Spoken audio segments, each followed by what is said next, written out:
사랑의 예수님, 온 세상이 꽃으로 가득하고 나무들이 초록 옷을 입은 따뜻한 봄을 맞이하며 주님의 놀라운 섭리와 솜씨를 보며 주님의 살아계심을 깨닫습니다. 이렇게 좋은 날 아동부와 유치부가 함께하며 예배드리지 못함이 너무나 가슴 아프고 안타깝습니다. 1년 동안 손가락으로 셀 만큼 만나지 못하고 또는 한 번도 만나지 못한 친구들이 많습니다. 그동안 얼마나 자랐을까, 또 얼마나 여러 일들이 있었을까 너무나 궁금합니다. 하루빨리 아동부와 유치부가 함께 모여 예배를 드리고 즐거운 시간을 같이 할 수 있기를 간절히 기도합니다. 우리가 이 시간 드려지는 예배가 비록 온라인으로 각자의 집에서 드리지만 주님께서 우리 아이들의 중심을 보시고 이 예배가 그 어떤 예배보다도 더 귀하게 드려지며 주님께서 기뻐 받으시는 예배가 되기를 간절히 기도합니다. 다시 기쁘게 만날 때까지 모두를 건강으로 지켜주시고 늘 함께하여 주시기를 간절히 바라며 예수님의 이름으로 기도드렸습니다. 아멘.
여러분 안녕. 한 주간도 잘 지냈어요? 코로나가 또 심해지고 있다고 하는데 여러분들 건강 조심하시고 믿음 생활 잘 하면 좋을 것 같아요. 자, 오늘도 말씀 들어보도록 하겠습니다. 여러분 중에 영화 증인을 본 친구가 있나요? 증인의 역할은 무엇일까요? 증인은 자신이 보고 들은 사실을 진술하는 사람이에요. 이 영화는 한 살인 현장을 목격한 유일한 목격자가 법정에서 증언하는 과정을 다룬 영화입니다. 그런데 이 영화에서의 목격자는 조금 특별해요. 유일한 목격자인 중학생 소녀 지우는 자폐증을 앓고 있어요. 자폐를 앓는 지우는 사건의 모든 걸 기억하지만 의사소통이 어려워 법정에서 제대로 된 증언을 하지 못해요. 그래서 판사는 무죄 판결을 내리고 말아요. 자폐인의 증언이 유효하지 않다는 판단으로 인해 지우는 더 이상 증인으로서 법정에 설 수 없는 어려움에 부딪혀요. 그런데 지우는 계속하여 증인으로 서기를 자처합니다. 이후 변호사는 지우가 보통 사람들보다 청력이 몇 배 이상 좋다는 것과 말소리의 개수를 정확히 파악하는 등 놀라운 능력을 갖고 있다는 것을 알게 됩니다. 그렇게 지우가 가진 자폐 증상으로 인해 지우의 증언이 오히려 확실하고 효력 있는 증언이 될 수 있음을 깨닫게 되어요. 그 결과 약점이자 장애물로 여겨졌던 지우의 자폐증은 오히려 판결에 큰 판도를 바꿀 수 있는 힘이 되었어요. 자, 이 영화에서처럼 이번 사건의 진실 여부를 판단하는 과정에서 증인의 역할은 매우 중요해요. 예수님의 부활 사건에서도 예수님의 부활을 담대히 전했던 망있는 증인들이 있었어요. 오늘은 예수님의 부활을 누구보다 열정적으로 전했던 한 인물을 만나보려고 합니다. 바로 베드로입니다. 우리가 그거를 보도록 하겠습니다. 베드로와 요한은 성전으로 가는 길에서 미문에 앉아 구걸하고 있던 걷지 못하는 사람을 만났어요. 이 사람은 지나가는 베드로와 요한에게 구걸했어요. 그러나 베드로는 은과 금 대신 자신이 가진 예수님의 이름으로 걷지 못한 자의 병을 낫게 해주었어요. 그러자 이 일에 대한 소문이 예루살렘에 퍼지게 되었어요. 베드로와 요한은 계속해서 사람들에게 예수님의 부활을 전하며 다녔어요. 그런데 예수님에 대해 전하는 것을 싫어하는 사람들이 베드로와 요한을 잡아 가두었습니다. 대제사장과 공회 사람들은 베드로와 요한을 재판하기 위해 사내들인 공회를 열었어요. 그리고 베드로와 요한을 어떻게 할 것인가 상의하기 시작했어요. 공회의 사람들은 물었습니다. 너희가 무슨 권세와 누구의 이름으로 이 일을 행하느냐? 성령으로 충만한 베드로가 대답했어요. 못 걷는 사람을 걷게 된 것은 너희들이 십자가에 못 박았지만 하나님께서 살리신 예수 그리스도의 능력으로 된 것이다. 베드로의 말을 들은 대제사장과 공회의 사람들은 심각한 표정으로 이야기를 했어요.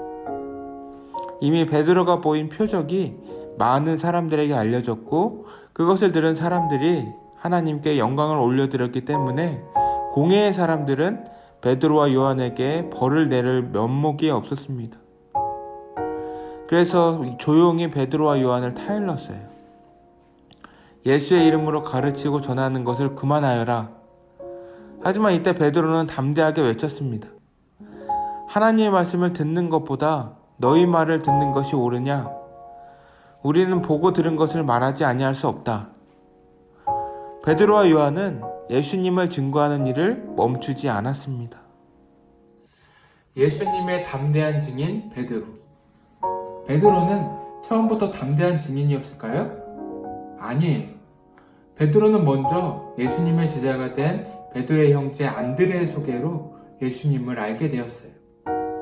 이후 그는 3년 동안 예수님을 따라다녔지만 정작 예수님께서 십자가에 달리셨을 때 다른 제자들과 함께 도망쳤어요. 그리고 많은 사람들 앞에서 예수님을 모른다고 3번이나 부인했어요. 하지만 베드로는 부활하신 예수님을 만난 이후 완전하게 변화되었습니다. 그는 이제 어디를 가든 부활의 증인으로서 예수님을 담대하게 전하기 시작했어요. 베드로가 똑똑하고 말을 잘했으니까 가능한 일이 아니냐고요? 아니에요. 베드로는 전문적인 교육을 받지 못한 어부 출신이에요. 논리적으로 사람들을 설득하는 능력이 있었던 것은 더더욱 아니에요. 베드로는 오로지 예수님이 곧 하나님이시며 진리이심을 사실이라 선포했어요. 평범한 어부 출신이 담대하게 복음을 증거하고 또 놀라운 기적을 일으키자 대제사장들과 공회의 사람들은 놀랐어요. 예수님을 따르는 무리들이 많아질까 염려했던 대제사장과 공회의 사람들은 제발 예수의 이름으로 복음을 전하지 말라고 베드로와 요한에게 신신당부했지만 그때 베드로와 요한은 어떤 대답을 했었죠? 우리가 보고 들은 것을 말하지 아니할 수 없다 하니. 베드로는 예수님을 만나고 변화되었어요. 예수님께서 진실로 하나님이시며 진리이심을 베드로는 확실하게 믿게 된 거예요. 그렇기 때문에 베드로는 이 일에 대해 모른 척하거나 전하지 않을 수가 없었어요. 우리도 베드로처럼 예수님의 증인이 되어야 합니다. 우리가 어떻게 예수님이 증인이 되냐고요? 우리가 믿고 고백하는 예수님을 다른 사람들에게 전하는 것. 그것이 바로 예수님의 증인이 되는 것이에요. 예수님을 만나기 전에 우리는 모두 다 죄인이었어요. 예수님을 몰랐고 예수님을 부인했고 죄인으로 살았어요. 그러나 예수님을 만난 이후 우리는 완전히 다른 삶을 살게 되었어요. 예수님께서 우리를 죄에서 구원해 주심으로 우리는 죄 안에서 하나님의 자녀로 변화된 거예요. 이와 같이 놀라운 예수님의 은혜를 통해 죄를 용서받고 구원을 받았음을 분명하게 믿고 고백하는 사람들은 누구나 예수님의 증인으로서의 역할을 감당할 수 있습니다.